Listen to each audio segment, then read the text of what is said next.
ಎಲ್ಲರಿಗೂ ನಮಸ್ಕಾರ.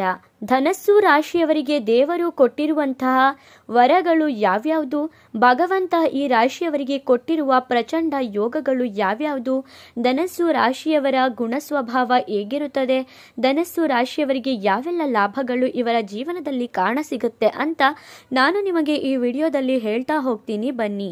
ಅದಕ್ಕೂ ಮುನ್ನ ನೀವೇನಾದರೂ ಧನಸ್ಸು ರಾಶಿಯವರಾಗಿದ್ದರೆ, ಜ್ಯೋತಿಷ್ಯ ಶಾಸ್ತ್ರ ಮತ್ತು ದೇವರನ್ನು ನಂಬುವುದಾದರೆ ಈ ವಿಡಿಯೋಗೆ ಈಗಲೇ ಒಂದು ಲೈಕ್ ಕೊಡಿ ಮತ್ತು ತಪ್ಪದೇ ನಮ್ಮ ATV ಕರ್ನಾಟಕ ಯೂಟ್ಯೂಬ್ ಚಾನಲ್ ಅನ್ನು ಸಬ್ಸ್ಕ್ರೈಬ್ ಮಾಡ್ಕೊಳ್ಳಿ. ನಿಮ್ಮ ಜೀವನದಲ್ಲಿ ಯಾವುದೇ ಸಮಸ್ಯೆ ಇದ್ದರೂ ಕೂಡ ಡಿಸ್ಪ್ಲೇ ಆಗುತ್ತಿರುವ ಗುರೂಜಿ ನಂಬರ್ಗೆ ಕರೆ ಮಾಡಿರಿ. ಧನಸ್ಸು ರಾಶಿಯವರಿಗೆ ಭಗವಂತ ಕೊಟ್ಟಿರುವಂತಹ ವರಗಳ ಬಗ್ಗೆ ಮೊದಲಿಗೆ ಮಾತನಾಡೋಣ. ಧನಸ್ಸು ರಾಶಿಯವರು ತುಂಬಾನೇ ದುಡಿಮೆ ಮಾಡ್ತಾರೆ ಅಂತಾನೆ ಹೇಳ್ಬಹುದು. ವಿಶ್ರಾಂತಿ ಮಾಡದೇ ಇರುವಷ್ಟು ಈ ರಾಶಿಯವರು ಕೆಲಸನ ಮಾಡ್ತಿರ್ತಾರೆ. ಇವ್ರ ಜೀವನ ಪರ್ಯಂತ ಈ ಧನಸ್ಸು ರಾಶಿಯವರು ಹೇಗಿರ್ತಾರೆ ಅಂತ ನೋಡೋದಾದ್ರೆ ಯಾವಾಗಲೂ ಕೆಲಸ ಮಾಡ್ತಿರೋದು. ಹೇಳ್ತಾರಲ್ಲ, ಕತ್ತೆಗೆ ಬೆನ್ನಿಗೆ ಭಾರನ ಇಟ್ಬಿಟ್ಟು ಹೇಗೆ ಕೆಲಸ ಮಾಡಿಸ್ತಾರೋ ಆ ಥರ ಕಾಲಿಗೆ ಚಕ್ರ ಕಟ್ಕೊಂಡು ಯಾವಾಗಲೂ ಕೆಲಸ ಮಾಡ್ತಾನೆ ಇರ್ತಾರೆ. ಅವರು ರೆಸ್ಟ್ ಕೂಡ ಮಾಡಲ್ಲ, ಅಷ್ಟು ಕೆಲಸ ಮಾಡ್ತಿರ್ತಾರೆ ಈ ಧನಸ್ಸು ರಾಶಿಯವರು. ಧನಸ್ಸು ರಾಶಿಯವರು ತುಂಬಾ ಬ್ಯುಸಿ ಇರ್ತಾರೆ ಯಾವಾಗಲೂ. ಅವ್ರು ಯಾವಾಗಾದರೂ ನೋಡಿ ಧನಸ್ಸು ರಾಶಿಯವ್ರನ್ನ ನಾನು ಬ್ಯುಸಿ ಇದ್ದೀನಿ ಅನ್ನೋ ಥರ ಎಲ್ಲ ಕೆಲಸನೂ ಮಾಡೋಕ್ಕೆ ಹೋಗ್ತಾರೆ. ಎಲ್ಲ ಕೆಲಸದಲ್ಲೂ ಇನ್ವಾಲ್ವ್ ಆಗ್ತಾರೆ ಈ ಧನಸ್ಸು ರಾಶಿಯವರು. ಧನಸ್ಸು ರಾಶಿಯವರು ಸ್ವಲ್ಪ ಚುರುಕು ಸ್ವಭಾವ ಅನ್ನೋದು ಈ ರಾಶಿಯವರಿಗೆ ಜಾಸ್ತಿ ಇರುತ್ತೆ. ಚುರುಕು ಸ್ವಭಾವ ಅಂದರೆ ಇಂಟೆಲಿಜೆಂಟ್. ಹಾಗೇನೆ ಇವರು ಎಲ್ಲದರಲ್ಲೂ ಇಂಟರ್ಫಿಯರ್ ಆಗ್ತಾರೆ. ಏನಾದರೂ ಹೊಸದಾಗಿ ಕಲ್ತ್ಕೊಂಡ್ಬಿಡ್ಬೇಕು ಅನ್ನೋ ಥರ ಈ ಧನಸ್ಸು ರಾಶಿಯವರು ಸ್ವಲ್ಪ ಚುರುಕು ಸ್ವಭಾವದವರು. ಯಾವಾಗಲೂ ಆಕ್ಟಿವ್ ಆಗಿರ್ತಾರೆ ಈ ಧನಸ್ಸು ರಾಶಿಯವರು. ಎಲ್ಲ ಕೆಲಸದಲ್ಲೂ ಕೂಡ ಇವರು ಯಾವಾಗಲೂ ಆಕ್ಟಿವ್ ಆಗಿರ್ತಾರೆ. ಇನ್ನು ಧನಸ್ಸು ರಾಶಿಯವರು ಶಾರ್ಟ್ ಕಟ್ಟಲ್ಲಿ ಕೆಲಸ ಮಾಡ್ತಾರೆ, ಜಾಸ್ತಿ ಕಷ್ಟಪಡಲ್ಲ, ಯಾವಾಗಲೂ ಬ್ಯುಸಿ ಆಗಿರ್ತಾರೆ ಈ ಧನಸ್ಸು ರಾಶಿಯವರು. ಧನಸ್ಸು ರಾಶಿಯವರೇ ಯೋಚನೆ ಮಾಡಿ, ಇದೆ ನಿಮಗೆ ಪ್ಲಸ್ ಪಾಯಿಂಟು. ನೀವು ಯಾವಾಗಲೂ ಕೂಡ ತುಂಬ ಕಷ್ಟಪಡೋಕ್ಕಾಗೋದಿಲ್ಲ. ಶಾರ್ಟ್ ಕಟ್, ಈಸಿಯಾಗಿ ಜಾಸ್ತಿ ಹಣ ಸಂಪಾದನೆ ಮಾಡಬೇಕು, ಆ ರೀತಿಯಾಗಿ ನೀವು ಮೈಂಡ್ ಗೇಮ್ ಇಟ್ಕೊಂಡು ಕೆಲಸ ಮಾಡ್ತಿರ್ತೀರಾ ಅಂತಲೇ ಹೇಳ್ಬಹುದು. ಇನ್ನು ಈ ರಾಶಿಯವರು ದಯೆ ಮನೋಭಾವದವರು. ಹಾಗೆಯೇ ಕರುಣ ಸ್ವಭಾವ ಅನ್ನೋದು ಇವ್ರಿಗೆ ಜಾಸ್ತಿ ಇರುತ್ತೆ. ದಯೆ ಮನೋಭಾವ ಅಂತ ಹೇಳಿದ್ರೆ ಯಾರಿಗಾದರೂ ಕಷ್ಟ ಅಂದರೆ ಸಾಕು ಇವರು ಕರಗ್ಬಿಡ್ತಾರೆ, ಸಹಾಯನ ಮಾಡಿಬಿಡ್ತಾರೆ. ಅಷ್ಟು ಒಳ್ಳೆ ಮನಸ್ಸಿರೋರು ಈ ಧನಸ್ಸು ರಾಶಿಯವರು. ಧನಸ್ಸು ರಾಶಿಯವರಿಗೆ ಧಾರ್ಮಿಕ ಪ್ರಜ್ಞೆ ಅನ್ನೋದು ಜಾಸ್ತಿ ಇರುತ್ತೆ. ಧಾರ್ಮಿಕ ಪ್ರಜ್ಞೆ ಅಂದರೆ ದೇವರು ಅನ್ನೋದನ್ನ ಜಾಸ್ತಿ ನಂಬ್ತಾರೆ. ಬೇರೆಯವ್ರಿಗೆ ಕೆಟ್ಟದ್ದನ್ನ ಬಯಸಲ್ಲ, ಯಾವಾಗಲೂ ಪೂಜೆ ಪುನಸ್ಕಾರ ಅಂತಲೇ ಯೋಚನೆ ಮಾಡ್ತಿರ್ತಾರೆ ಈ ಧನಸ್ಸು ರಾಶಿಯವರು. ಈ ರಾಶಿಯವರು ಬೇರೆಯವರಿಗೆ ಯಾವುದೇ ಕಾರಣಕ್ಕೂ ಕೂಡ ತೊಂದರೆ ಅನ್ನೋದನ್ನ ಮಾಡೋದಿಲ್ಲ. ಇವ್ರು ಹೇಗೆ ಅಂದರೆ ತುಂಬ ಕರುಣೆ ಮನೋಭಾವ ಇರೋದ್ರಿಂದ ಯಾರಿಗೂ ಕೂಡ ತೊಂದರೆ ಮಾಡಲ್ಲ, ಯಾರಿಗೂ ಕೂಡ ಕೇಡನ್ನು ಬಯಸಲ್ಲ ಈ ಧನಸ್ಸು ರಾಶಿಯವರು. ಹಾಗೆಯೇ ಧರ್ಮ ಮತ್ತು ಕರ್ಮದ ಪ್ರಜ್ಞೆ ಅನ್ನೋದು ಈ ರಾಶಿಯವರಿಗೆ ಜಾಸ್ತಿ ಇರುತ್ತೆ. ನಾವು ಧರ್ಮದ ಪರವಾಗಿಯೇ ಇರಬೇಕು, ಕರ್ಮ ಮಾಡಬಾರ್ದು ಅನ್ನೋ ಪ್ರಜ್ಞೆ ಧನಸ್ಸು ರಾಶಿಯವರಿಗೆ ಜಾಸ್ತಿ ಇರುತ್ತೆ. ಒಳ್ಳೆಯ ಮಾತುಗಾರಿಕೆ ಅನ್ನೋದು ಧನಸ್ಸು ರಾಶಿಯವ್ರಿಗೆ ಇರುತ್ತೆ. ಯಾವಾಗಲೂ ಕೂಡ ಒಳ್ಳೆಯದನ್ನೇ ಮಾತಾಡ್ತಾರೆ. ಯಾರಾದರೂ ಅವ್ರ ಹತ್ರ ವಿಷಯ ಶೇರ್ ಮಾಡ್ಕೋಬೇಕು ಅಂದರೆ ಇವರು ನೆಗೆಟಿವ್ ಆಗಿ ಏನನ್ನೂ ಹೇಳೋದಿಲ್ಲ. ಇವರು ಯಾವಾಗಲೂ ಕೂಡ ಪಾಸಿಟಿವ್ ಆಗಿಯೇ ಹೇಳ್ಕೊಂಡು ಹೋಗ್ತಾ ಇರ್ತಾರೆ. ಇನ್ನು ನಿಮ್ಮ ಮಾತಿಗೆ ಯಾರು ಕೂಡ ಎದುರು ಮಾತಾಡಬಾರ್ದು ಆ ಥರ ಸ್ವಭಾವ ಕೂಡ ಇದೆ. ಇವಾಗ ನೀವು ಯಾವುದಾದ್ರೂ ವಿಷಯನ ಹೇಳ್ತಿರ್ತಾರಲ್ಲ, ಒಳ್ಳೆಯ ಮಾತುಗಾರಿಕೆಯಲ್ಲಿ ಅವ್ರಿಗೆ ಅರ್ಥ ಮಾಡಿಸ್ತಿರ್ತೀರ. ಅವರೇನಾದರೂ ನಿಮಗೆ ಎದುರು ಉತ್ತರ ಕೊಟ್ಟರೆ ಅದನ್ನು ನೀವು ಅಕ್ಸೆಪ್ಟ್ ಮಾಡ್ಕೊಳ್ಳೋದೇ ಇಲ್ಲ. ಆ ಥರ ಸ್ವಭಾವ ಅನ್ನೋದು ಈ ರಾಶಿಯವರಿಗೆ ಇರುತ್ತೆ. ಇನ್ನು ಈ ರಾಶಿಯವರು ಸ್ಟ್ರೈಟ್ ಫಾರ್ವರ್ಡ್ ಆಗಿರ್ತಾರೆ ಮತ್ತು ಯಾವುದನ್ನು ಕೂಡ ಮನಸ್ಸಲ್ಲಿ ಇಟ್ಕೊಳ್ಳೋದಿಲ್ಲ. ಇವರು ಯಾವಾಗಲೂ ಕೂಡ ಸ್ಟ್ರೈಟ್ ಫಾರ್ವರ್ಡ್ ಆಗಿ ಮಾತಾಡ್ತಾರೆ. ಹಿಂದೆ ಒಂದು ಮಾತಾಡೋದು, ಮುಂದೆ ಒಂದು ಮಾತಾಡೋದು, ಆ ರೀತಿಯಾಗಿ ಈ ರಾಶಿಯವರು ಏನನ್ನೂ ಮಾತಾಡೋದಿಲ್ಲ, ಸ್ಟ್ರೈಟ್ ಫಾರ್ವರ್ಡ್ ಆಗಿರ್ತಾರೆ ಅಂತಲೇ ಹೇಳ್ಬಹುದು.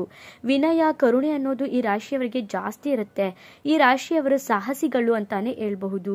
ವಿನಯ ಅನ್ನೋದು ಜಾಸ್ತಿ ಅಂದರೆ ಜಾಸ್ತಿ ಇವರು ಡಿಸಿಪ್ಲಿನ್ ಆಗಿರ್ತಾರೆ, ಡೀಸೆಂಟ್ ಆಗಿರ್ತಾರೆ. ಯಾರ ಮುಂದೇನು ಕೊಂಚಂಗೆ ಆಡೋದು ಅಂತ ಹೇಳ್ತಾರಲ್ಲ ನಮ್ಮ ಆಡೋ ಭಾಷೆಯಲ್ಲಿ, ಆ ರೀತಿ ಇರಲ್ಲ.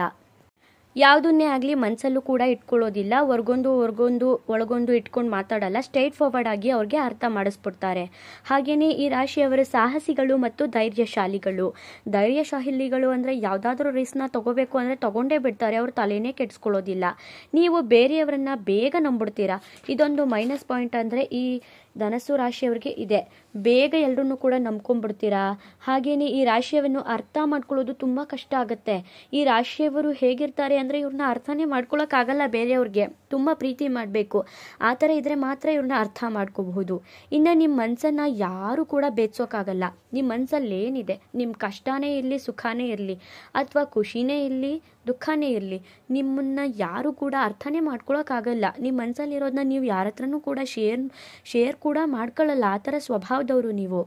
ಈ ರಾಶಿಯವರು ಸ್ವಲ್ಪ ಆತುರವಾಗಿ ಸ್ವಭಾವನ ಇಟ್ಕೊಂಡಿರ್ತಾರೆ. ಏನು ಅಂದರೆ ಇವಾಗ ನಿಧಾನಕ್ಕೆ ಯೋಚನೆ ಮಾಡಿ ಯಾವುದೇ ನಿರ್ಧಾರ ಮಾಡಲ್ಲ. ತರಾತುರಿಯಲ್ಲಿ ಇವರು ನಿರ್ಧಾರನ ತೊಗೊಂಡ್ಬಿಡ್ತಾರೆ. ಹಾಗಾಗಿ ಸ್ವಲ್ಪ ಇವ್ರಿಗೆ ಮೈನಸ್ ಪಾಯಿಂಟ್ ಅಂತಾನೆ ಹೇಳ್ಬಹುದು. ಈ ರಾಶಿಯವರು ಆತುರ ಸ್ವಭಾವದವರು ಅಂತಾನೆ ಹೇಳಿದ್ನಲ್ಲ. ಇನ್ನು ಆತುರದಿಂದ ಇವ್ರಿಗೆ ನಷ್ಟ ಅನ್ನೋದು ಜಾಸ್ತಿ ಆಗ್ತಿರುತ್ತೆ. ನೀವು ಸ್ವಲ್ಪ ತಾಳ್ಮೆಯಿಂದ ಇದ್ದರೆ ಒಳ್ಳೆಯದು. ಎಲ್ಲರಂತೆ ಈ ರಾಶಿಯವರು ತಾವೂ ಕೂಡ ಇರಲ್ಲ. ಸ್ವಲ್ಪ ಡಿಫ್ರೆಂಟು. ಇವ್ರು ಡಿಫ್ರೆಂಟಾಗಿ ಜೀವನ ಮಾಡಬೇಕು ಅಂತ ಯೋಚನೆ ಮಾಡ್ತಿರ್ತಾರೆ. ಎಲ್ಲರಂತೆ ನಾನು ಯಾಕೆ ಇರಬೇಕು, ನನ್ನ ಜೀವನನ ಸ್ವಲ್ಪ ನಾನು ಡಿಫ್ರೆಂಟಾಗಿ ನಾನು ಇಟ್ಕೋಬಹುದಲ್ವಾ ಅಂತ ಯೋಚನೆ ಮಾಡೋರು ಈ ಧನಸ್ಸು ರಾಶಿಯವರು. ಈ ಧನಸ್ಸು ರಾಶಿಯವರಿಗೆ ಕೋಪ ಅನ್ನೋದು ಜಾಸ್ತಿ ಬರುತ್ತೆ ಮತ್ತು ಬೇಗ ಬರುತ್ತೆ. ಈ ರಾಶಿಯವರಿಗೆ ಕೋಪ ಹೇಗಿರುತ್ತೆ ಅಂದರೆ ಇವರು ದಿಢೀರ್ ಅಂತ ಕೋಪ ಮಾಡ್ಕೊಬಿಡೋದು, ಇಲ್ಲ ದಿಢೀರ್ ಅಂತ ನಿರ್ಧಾರ ತಗೋಬಿಡೋದು, ಆತುರವಾಗಿ ಹೋಗ್ಬಿಡೋದು. ಆ ಥರ ಕೋಪ ಅನ್ನೋದು ಇವ್ರಿಗೆ ಸಡನ್ನಾಗಿ ಬಂದ್ಬಿಡುತ್ತೆ ಅಂತಾನೆ ಹೇಳ್ಬಹುದು. ಶತ್ರುಗಳು ನಿಮಗೆ ಜಾಸ್ತಿ ಇರ್ತಾರೆ, ಸಮಸ್ಯೆನ ಮಾಡ್ತಿರ್ತಾರೆ. ನೀವು ಉದ್ಧಾರ ಆಗ್ತಿದ್ದೀರಾ ಅಂದರೆ ನಿಮ್ಮನ್ನು ಹಾಳು ಮಾಡೋಕ್ಕೆ ಕಾಯ್ತಿರ್ತಾರೆ. ಆದರೆ ಶತ್ರುಗಳ ವಿರುದ್ಧವಾಗಿ ನಿಮಗೆ ಜಯ ಸಿಗುತ್ತೆ ಅಂತಾನೆ ಹೇಳ್ಬಹುದು. ಇದು ಕೂಡ ನಿಮಗೆ ಪ್ಲಸ್ ಪಾಯಿಂಟ್. ಸರಳ ಜೀವನ ಅನ್ನೋದು ನಿಮ್ಮ ಹತ್ರ ಎಷ್ಟೇ ದುಡ್ಡಿದ್ರೂ ಕೂಡ ನೀವು ಸಿಂಪಲ್ ಲೈಫ್ನ ಲೀಡ್ ಮಾಡ್ತಿರ್ತೀರಾ. ನಾನು ಆರಾಮಾಗಿರಬೇಕು, ಜಾಸ್ತಿ ತಲೆ ಕೆಡಿಸ್ಕೊಬಾರ್ದು, ಆ ಥರ ಜೀವನನ ಈ ಧನಸ್ಸು ರಾಶಿಯವರು ಮಾಡ್ತಿರ್ತಾರೆ. ಇನ್ನು ಧನಸ್ಸು ರಾಶಿಯವರಿಗೆ ಜ್ಞಾಪಕ ಶಕ್ತಿ ಅನ್ನೋದು ತುಂಬ ಚೆನ್ನಾಗಿರುತ್ತೆ. ಇವರು ತುಂಬ ಚೆನ್ನಾಗಿ ಮೈಂಡಲ್ಲಿ ಏನೇ ವಿಷಯ ಆದರೂ ಕೂಡ ಇಟ್ಕೊಂಡ್ಬಿಟ್ಟಿರ್ತಾರೆ. ಆ ಥರ ಸ್ವಭಾವದವರು. ಧನಸ್ಸು ರಾಶಿಯವರಿಗೆ ದೇವರು ಕೊಟ್ಟಂತಹ ವರಗಳ ಬಗ್ಗೆ ಮಾತನಾಡೋದಾದರೆ ಇವರಿಗೆ ಧಾರ್ಮಿಕ ಪ್ರಜ್ಞೆ ಜಾಸ್ತಿ ಇರುತ್ತೆ ಮತ್ತು ತುಂಬ ಕಷ್ಟಪಡ್ತಾರೆ. ಶಾರ್ಟ್ಕಟ್ಟಲ್ಲಿ ಕೆಲಸ ಮಾಡ್ಕೊಂಡು ಹಣ ಸಂಪಾದನೆ ಮಾಡ್ತಾರೆ. ಹಾಗೆಯೇ ಸಾಹಸಿಗಳು ಮತ್ತು ಧೈರ್ಯಶಾಲಿಗಳಾಗಿರ್ತಾರೆ. ವಿನಯ ಜಾಸ್ತಿ. ಹಾಗೆಯೇ ಬೇರೆಯವ್ರನ್ನ ಬೇಗ ನಂಬಿಡ್ತೀರಾ ಮತ್ತು ಸ್ವಲ್ಪ ಚುರುಕು ಸ್ವಭಾವ ಅನ್ನೋದು ಈ ರಾಶಿಯವರಿಗೆ ಜಾಸ್ತಿ ಇರುತ್ತೆ. ಹಾಗಾಗಿ ಇವ್ರ ಜೀವನದಲ್ಲಿ ಬೇಗ ಸಕ್ಸಸ್ ಅನ್ನೋದನ್ನ ಕಾಣ್ತಾರೆ. ನೋಡಿದ್ರಲ್ಲ, ನೀವು ಕೂಡ ಧನಸ್ಸು ರಾಶಿಯವರಾಗಿದ್ದರೆ ನಿಮಗೂ ಕೂಡ ಇದೆಲ್ಲ ನಿಜ ನಮ್ಮ ಜೀವನದಲ್ಲೂ ನಡೀತಿದೆ ಅಂತ ಅನ್ಸೋದಾದರೆ ದಯವಿಟ್ಟು ತಪ್ಪದೇ ನಿಮ್ಮ ಅನಿಸಿಕೆ ಅಭಿಪ್ರಾಯನ ಕಮೆಂಟ್ ಬಾಕ್ಸಲ್ಲಿ ತಿಳಿಸಿ. ಹಾಗೆ ಮುಂದಿನ ವಿಡಿಯೋದಲ್ಲಿ ಸಿಗ್ತೀನಿ. ಅಲ್ಲಿವರೆಗೂ ನೋಡ್ತಾ ಇರಿ ನಮ್ಮ ಚಾನಲ್. ಈ ವಿಡಿಯೋ ನೋಡಿದಂತಹ ಪ್ರತಿಯೊಬ್ಬರಿಗೂ ಕೂಡ ಧನ್ಯವಾದಗಳು.